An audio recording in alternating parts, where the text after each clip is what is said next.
introduce you first. Yeah. The Lord be with you. Also with you. Thank you, everybody. If we can find our seats. I know this is a nice, full group today for to hear about the art that's in the sanctuary, the Marc Chagall display. I do want to say this up front because I don't want it to be lost on anybody, myself in particular. I am not in any sense an expert in art. I'm a connoisseur. I appreciate it.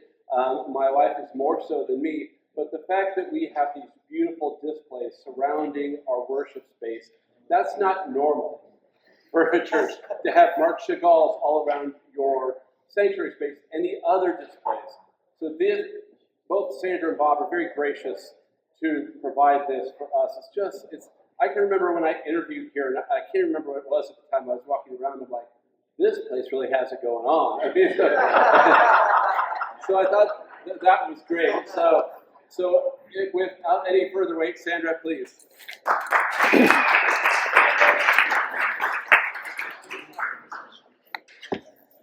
You better come and set me up. Maybe make sure I'm working. I know your slide thing. Is your mic on? The box. In my. Yeah. I use my sleeve. The Japanese use this as a pocket. I forgot it. You're a shoplifter. There it goes. Can you hear me now? Yeah. Well, it's great to have you. And Kelly, you may not know it, but this show may be here until near the end of October. So you'll really have lived with it. Before I begin, I want to, you see my face and hear Bob's name as bringing these, but there's a committee that pulls this off together. It's Rob and Yanina Cushman, it's Ruth Hoke, Barbara Wolf, and recently just joined Connie Mickens. And they are the ones that help hang this, put up labels, etc.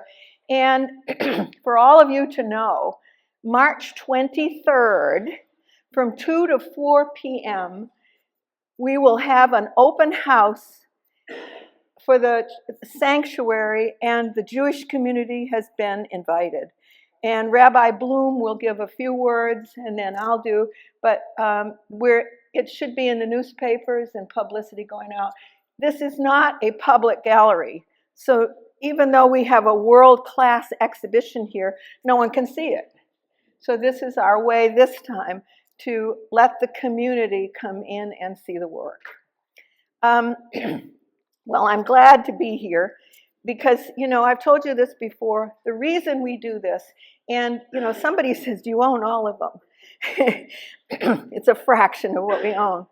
I have felt for years that collecting art was a calling, just as if I were called to be a missionary, because my goal is for the church to begin to see the scriptures, not just hear it and read it, but to see them, to have it embedded in your mind, deeply rooted in your conscience and filled with images. The church had this for years, and it was lost. And it's one of our main purposes is to help bring that back and augment our appreciation and love of Scripture. I'm going to break it into several parts. My talk today. Marc Chagall was born in 1887 and he died in 1985. He was 98 years old, almost a century that we had him. And he's certainly the foremost interpreter of the Bible in the 20th century. He holds a unique place among the modern artists because he didn't choose to go the route that others did. He could not let the Bible go. In this show, Marc Chagall and the Bible, it includes 10 etchings from his Bible suite. There were 105. 42 lithographs, that's the entire suite of Marc Chagall and the Bible. They were published in 2 volumes. Each of these lithographs are luminous,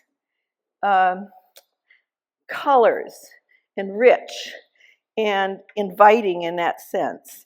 And he gives us his own personal vision. You can recognize Chagall everywhere. It's his own vision. It's his own way of seeing the world.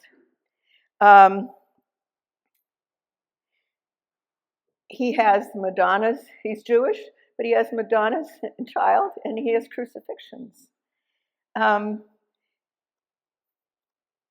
My pages are mixed up here, folks, a little bit. Let me see if we can get this worked out. There we go.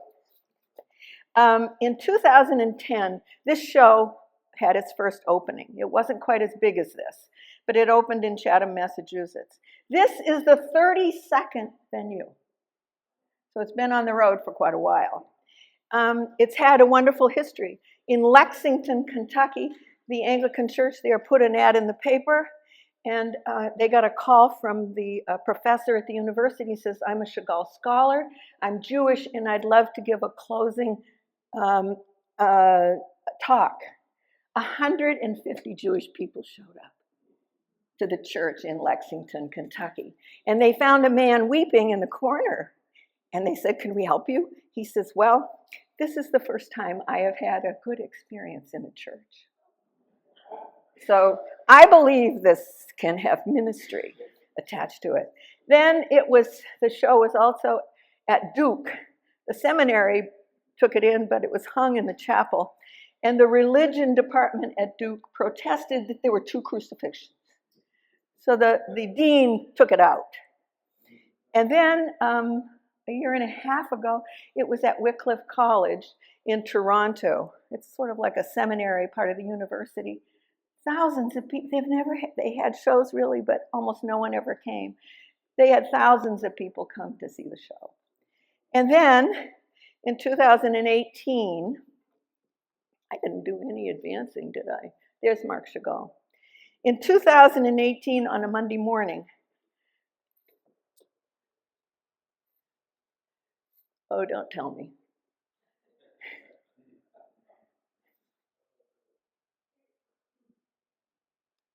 He doesn't like me.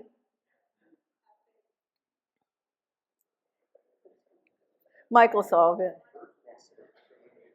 There you go. Okay, 2018 on a Monday morning in April, I got a call. The show is at Mount Pleasant, St. Andrew's Anglican Church in Mount Pleasant, South Carolina. The day before, their church had burned to the ground, and 59 Chagalls were in it. And the fireman said, nothing is coming out of here. Later in the day, the firemen brought out 58 sopping wet pieces that you now see in the sanctuary. Only one couldn't be saved. And the church was full of artists. They knew exactly what to do.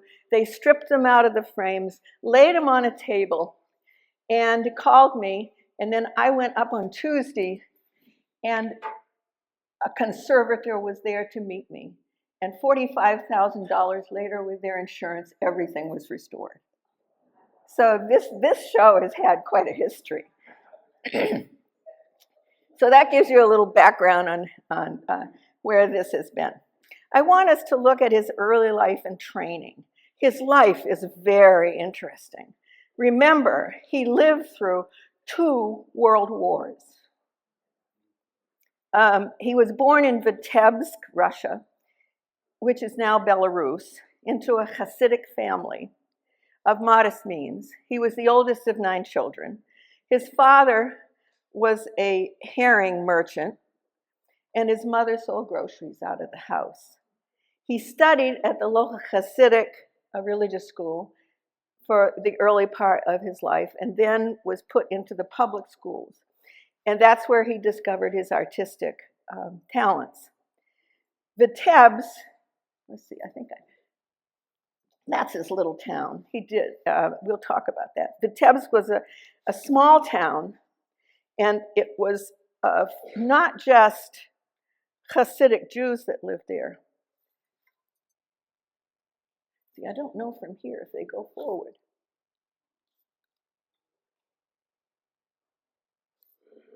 There we go.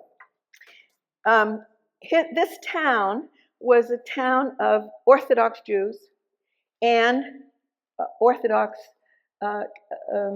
Christians. And there were lots of Jewish synagogues, but there were Orthodox churches too. And it's thought that Chagall snuck out of the house once he discovered he could do art. Remember, his Jewish background, he didn't see any art. It was pretty much forbidden. But we're pretty sure he snuck into churches. And that's where he became familiar with Madonna and Child and with the crucifixion. This is a painting that when I was up to Toronto for the Wycliffe College, that they took me to the museum, and this is in the museum in Toronto. And it's a picture of his town, and you can see the cathedral. But in 2007, at 20 years old, he goes to St. Petersburg to study. But he's not too happy there because he doesn't quite fit in. He doesn't fit in many places. So in 2010, at the age of 23, he takes off for Paris. Paris is the center of the world. He spends hours in the Louvre studying because he's not been exposed to this stuff before. However, St. Petersburg has some pretty fabulous art. But no matter all the time he was there, he could not get his town out of his head. His village never left him. His Jewish shtetl, or village. And all of his pictures were fused with memory, imagination, fantasy, religion, nostalgia for the joyous life that he felt there as a child. But in Paris, he was influenced by what was going on, and he tried various methods. Cubism was a big part of it. Here's an early crucifixion, 2012, very much a Cubist style. So he explores it a little bit. But in this, poor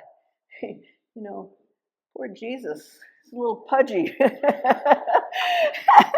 He's almost a child. But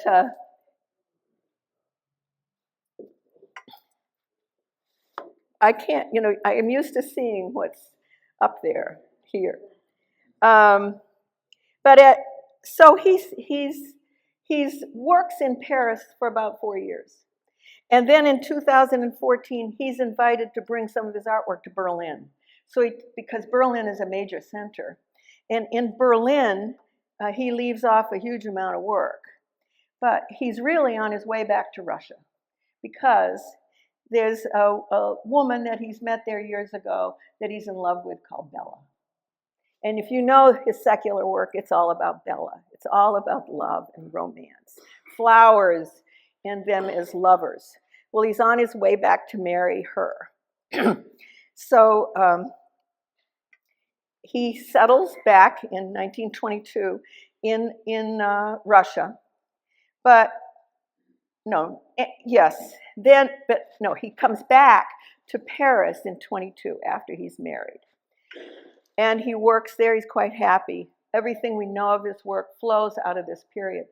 But 1940 comes, and he's pretty famous by this time. He's sure nothing's going to happen to him from the Nazis.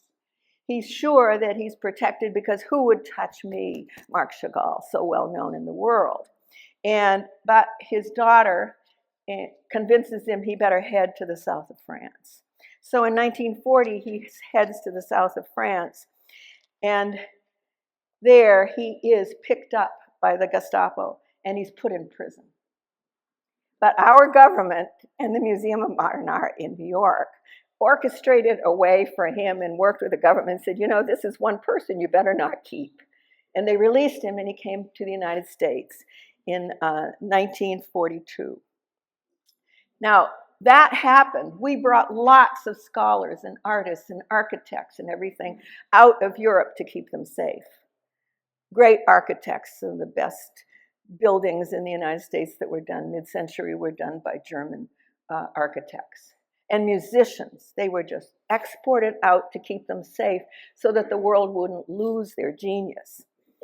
Well, he's brought to the United States, and it's Matisse's son that meets him and sets him up with a gallery here, and he works. But the burden, he's gone through one world war, he's in another one. The burden of his people suffering and the pogroms that were taking place all over Europe. I want to go back. I'm trying to go back now. Well, anyway, during this time in New York, he does a massive amount of crucifixions because he's labored, burdened with the suffering that his people are going on. You know, there were pogroms, they were being slaughtered. He had experienced it in his own village. And so his work turns to the crucifixion. Why? He saw Christ as a suffering servant, not so much as a savior, but as a Jewish sufferer. And this is one that he did near the end. I want to go back if I can. This thing, we got to go it up there. That's the reason. That he did early on in 1944. He came here in 42. 44, his wife gets sick. They're in the Poconos. She gets sick and needs antibiotics. There is none for her, and she dies. He never recovered from that death. So in 1944, his pieces are quite bleak, and the crucifixions take a dark turn. But, you know, he did these, and we'll talk more about why he did all these crucifixions. But, you know, he was Russian, he was French, he was Jewish. But to him, he was always an artist. That was number one in his life. And he believed that he was to offer the world a very personal interpretation of biblical narratives. So we'll see this as we go through the work. He said, we got too far. He said, he said that he did not see the Bible, but he dreamed it, even as a child. So it's with wit and joy that he has given us all these marvelous selections. And he also said, since my early youth, I have been fascinated by the Bible. It has always seemed to me, and it seems to me still, that it is the greatest source of poetry of all time. Since then, I have sought its reflection in life and art. The Bible is like a resonance of nature, and that secret is what I have tried to transmit. He did this in his artwork, but he did stained glass windows all over the world. Some of you may have seen them in Chicago. There's some in upstate New York. Europe has many. We've been to churches, a couple churches that are filled with Chagall windows. And his work, the light coming through the images, similar to the pieces that we have in the lithographs, are just stunning.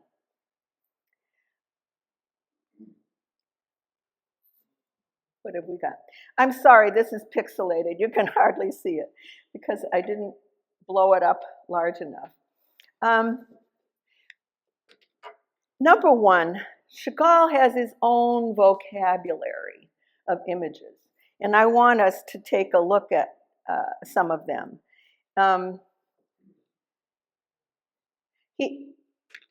You see this flying cow, lots of flying objects in the sky. People fly.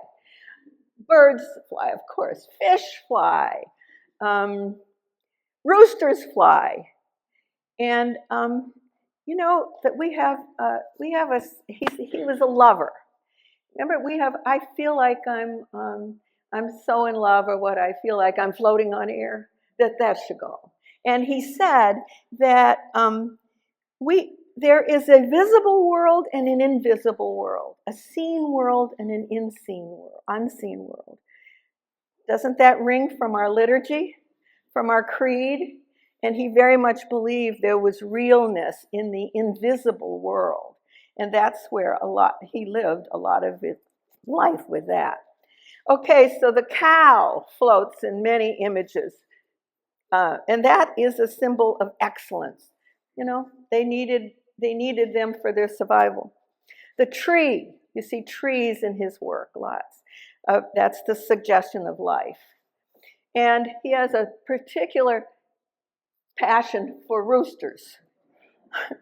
And roosters have to do with fertility. So it's always the lovers and the rooster. But you see it even, he knows about Peter too. And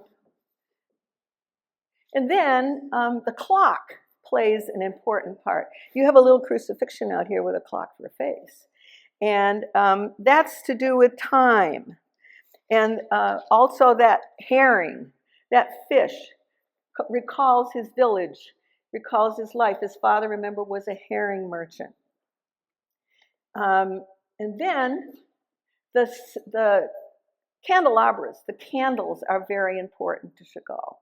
They refer to the Sabbath. And then I love this one. This one isn't in the show, but I own it. It travels in the Noah's. You had this in the Noah show we had here. This is Noah putting the dove out. And I love this because, look, somebody's had a baby on board. We didn't read about that in Scripture, but it probably happened.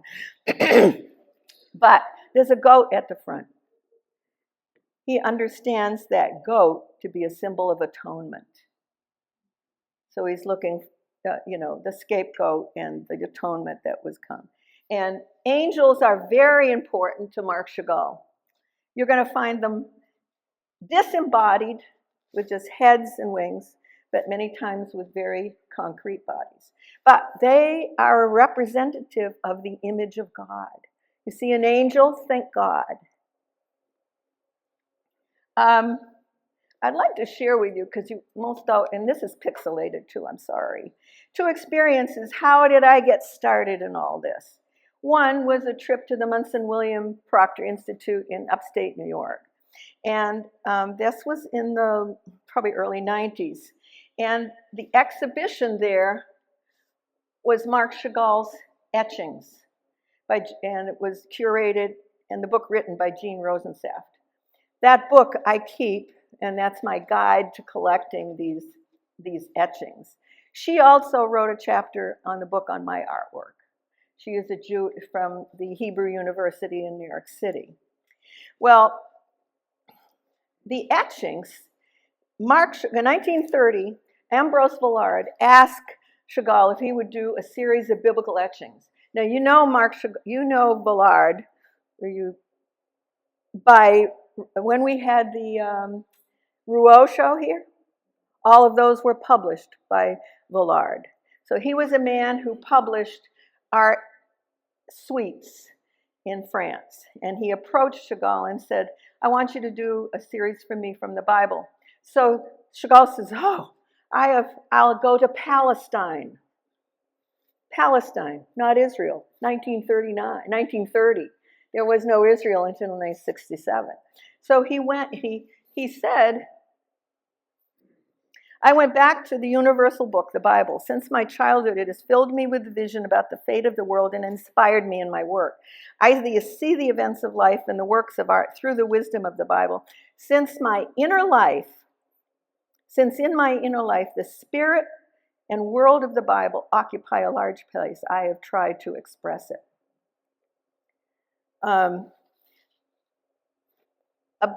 He started that in 1930. 1939, Villard is killed in a car accident. So it's all aborted. But this is also the time when he is brought to New York City. So working on the etchings didn't resume until into the 50s, and then it was published in 1956. He saw in these etchings the unfolding of the human existence. the human story. Here's Joseph. They're dressed in pretty much Hasidic clothing, most of the people in the Bible stories. You know, European art, they're dressed in European clothing. Now, the one that's most apparent is, I love this piece. This is Abraham dressed in his Hasidic-looking coat, and he's about to take the life of Isaac. Isaac is been tied, his hands behind his back. The goat is in the trees, and the angel has appeared. I call this a Giotto-esque angel. Giotto was an artist in the late medieval times, early Renaissance. His angels were all disembodied. Wings came out of heads, almost like seraphim. And so in this one, that's the image he uses. But go to the next piece of Jacob wrestling with the angel. There's a body on this angel. It has a real manly figure, and has a physical presence. He loved the stories. He loved the stories of the Old Testament. And you have 10 that are there. Now, Jean Rosenschaft, who wrote the book that I mentioned, all the labels on those etchings are from Jean Rosenschaft's book. She had told me I could use them. The second experience that I had was going with Jennifer, my daughter, who's here today. And we went to Europe for her after she graduated from college. And, you know, most of the museums were pretty dark and dingy. We got to Nice, France, and there was the Chagall Museum. It was beautiful. 1973 it opened.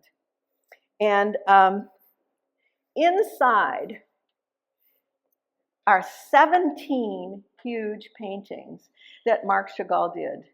He painted these 17 paintings of the Bible and then donated them to the state of France. And France, in turn, built this museum. This is one of the most holy places. We'll take a look at a couple of these images at the end. But every single piece is packed with insight and connections. We'll come back to that. But next, I want to show you how I started. You all asked me, how did I collect stuff like this? Oh, I bought that there at the time. That was before I was collecting. And so this, I think that helps. It prompts you along. How did I get started with collecting these? Well, I was selling my artwork in Colorado, and this one gallery couldn't afford to pay me. So she said, I've got a Chagall print, lithograph. Would you like it? And I thought, well, it's better than nothing. I'll take it. So I took it, and this is what came. And I thought, that's really weird. Chagall's Jewish. What's he doing the flight to Egypt for? Well, my collector friend Sandra, he said, that's not the flight to Egypt. That's Rachel hiding their father's idols under the camel's covering. So you see, I had a lot to learn. And I've spent the rest of my life learning that stuff. But that's how I got started. And then I would travel with other collectors every year to France, and we'd buy some more. And every time you buy a piece, you're a new artist, you're introduced to a new friend. It sets off a whole world of research and learning and reading, etc. And so I collected more, and then probably about, I'm going to say 8 to 10 years ago, I decided I should just finish this out. And I found a gallery in Sweden that had everything I needed, so I bought them, and they shipped them over to me, and we mounted this exhibition as it is now. These lithographs were commissioned, the etchings, remember Villard died? So Villard couldn't publish them, but a man from Switzerland came along, Thériaud, and he publishes the etchings. The etchings are so successful that he approaches Chagall and says, how about doing a couple suites of lithographs? So he starts over that, and he had not done them before, but he said, Every time I bent over the lithograph stone, it was as though I was touching a talisman, and it seemed as though I could pour all my sadnesses and joys into it. A lithograph is done in a wax resist. Etching is a little different. You have a metal plate, you cover it with wax, you etch into it, you put it in an acid bath, it eats down into the metal, you clean it off, you ink it, clean the surface, the ink in the groove stays and makes your print. All very complicated. I've actually never done a lithograph. But anyway, there are 40 pieces to these two. They were published in books, but they were original lithographs. I want us to let's look at the ones from the series. There's some series that run through it. He does the whole thing on creation. And this one is a pretty famous one. You've seen it in your bulletin. And it's ethereal blues and floating images of angels, birds, fish, trees, all swirl around a vortex of the sun, moon, while Adam and Eve traverse the bottom. He has many pieces that he does of, especially Eve. Adam's there, but I don't think he's the center stage. Chagall had a place for women. When you go count the number of women images in that show, you'll be pretty surprised. So here's the creation of Eve conjoined to Adam, and then God is having a conversation with Eve in the other one. And then, of course, he includes the eating of the forbidden fruit and the expulsion from the garden. The other character that we see lots of is Moses. Of course, for the Jewish community, Moses is central. So here, now, you all are, I don't know if you've looked, but there are horns always historically coming out of Moses' head. Do any of you know why? When St. Jerome was translating the Bible from Hebrew into Latin, the word that something was coming out of Moses' head really would mean irradiated. But Jerome translated it as horns. Now, Chagall knew all this, so he split the difference. Some of them it's rays of light, and some of them it's horns. Here it's more rays of light, I think. In the next one, Moses has received the tablets, and they are light. They don't seem to be burdensome to him. He has horns here. He's just received them from the Lord.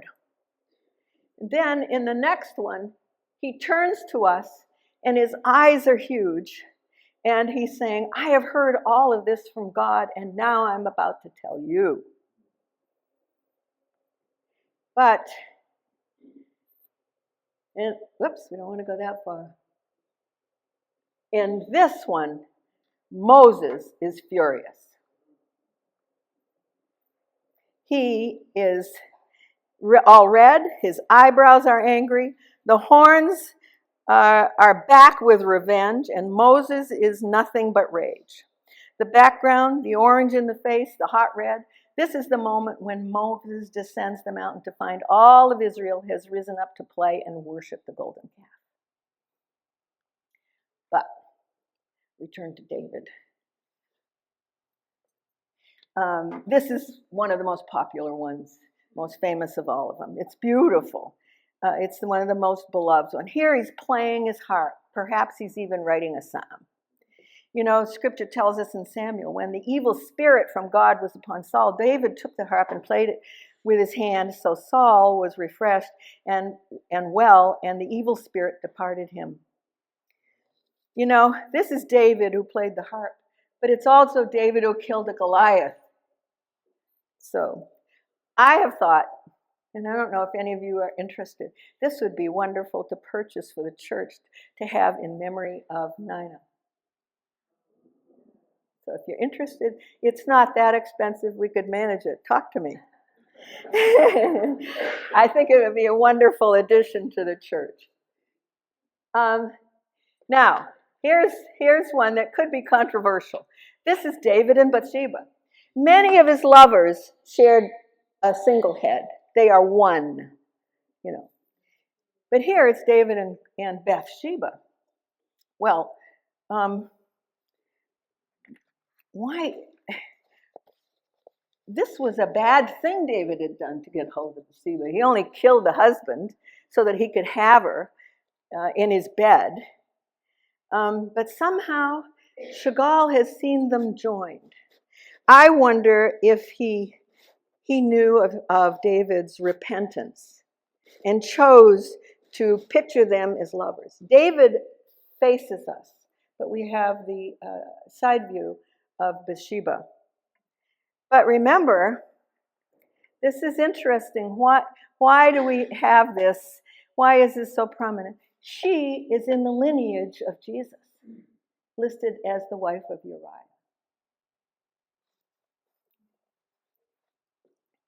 God didn't choose just perfect people. As I said, he had a lot of place for women, and Sarah was one of his favorite. And I love this one on the side because I have a Sarah in our family. This is Sarah and the three angels. Remember, she laughed when God told her that she could have, when the angels came to visit, here she is. And here she is, Abraham and Sarah. Ruth is another favorite. 5 images out of the 40, 1/8 of the show is given over to Ruth. Naomi and Ruth. In this one, Ruth gathering the harvest. And then the last whole section running down the long side, the last side of the sanctuary, is the prophets. They're pretty dark. They're pretty dark. But that's the story of the prophets. Have I got this? I want to talk a little bit about the crucifixions. He did 100 crucifixions.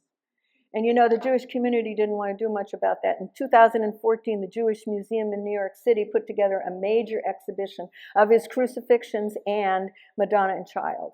It shocked the Jewish world, but they hit it head on. Why did he do this? Why did he do so many?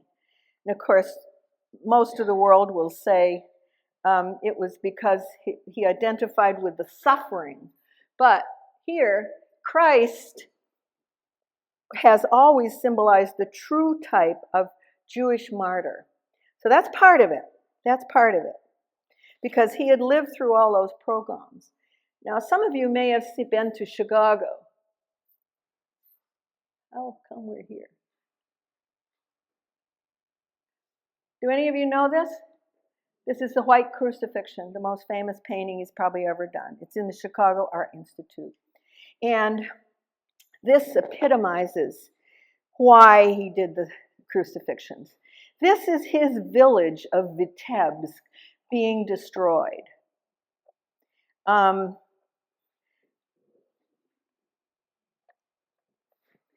synagogue is on fire. People are exiting their homes. The rabbi is running away with the scroll. Some are fleeing in boats. And yet in the center is Christ. Christ has a prayer shawl on. This is something Chagall has given to the world, an image of Christ on the cross with a prayer shawl, declaring that he was Jewish. It's a marvelous gift to us from that. But this is a very, very important. I hope some of you get to Chicago and get to see this painting. One could talk forever on this. But we have a crucifixion in ours. And here's the same thing. The little village is there. There's a candlestick representing the Old Testament. There's a clock, a Madonna and Child in it. There's an ox, red ox, which floats in the sky quite often, of sacrifice, which is interesting. Remember that. And the crucifixion of Christ. That Chagall himself was a Jew, and that he used the crucifixion so often is evidenced by the poignant symbols that he has of suffering of all of history. He also had the Madonna and the child. Why? I think he looked at that as Mary was Jewish. This Holy Family was Jewish from Chagall's perspective.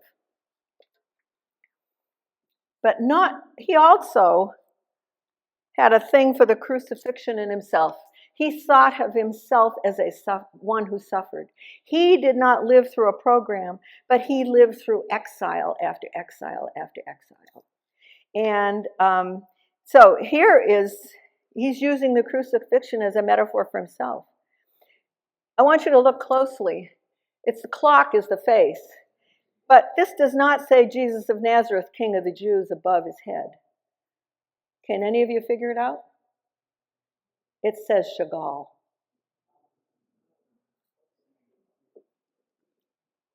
I want to make sure we get this in. I want to take us back to the Jewish Museum.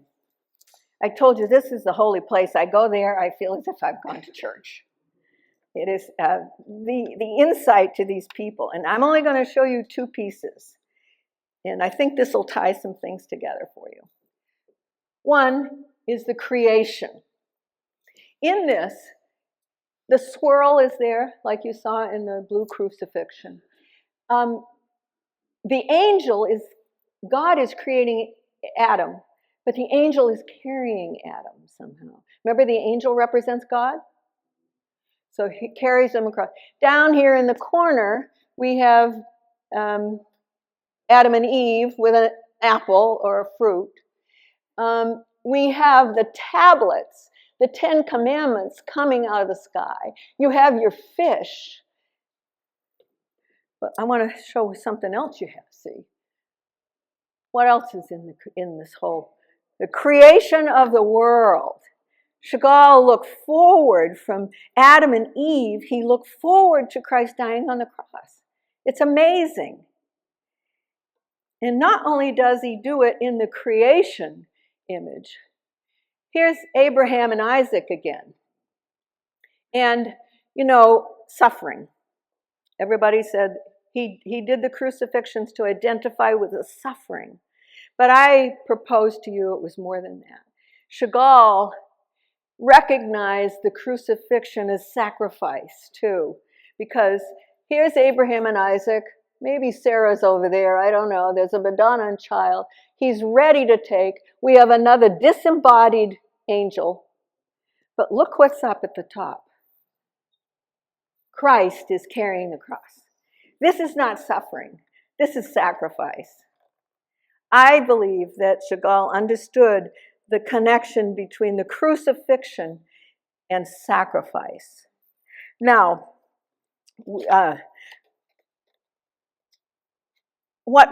how do we know that?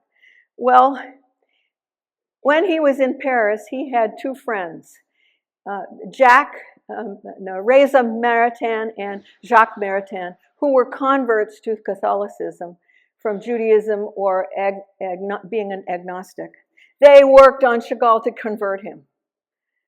But we have no evidence that occurred. Then, at the end of his life, he married a Christian woman.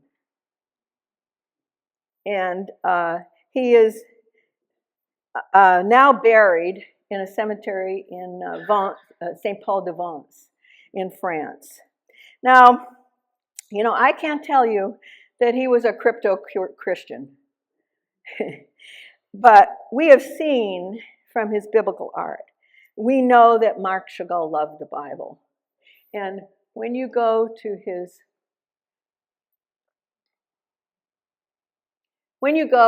cemetery, you know that the world loves Marc Chagall. Thank you. I hope this has been helpful.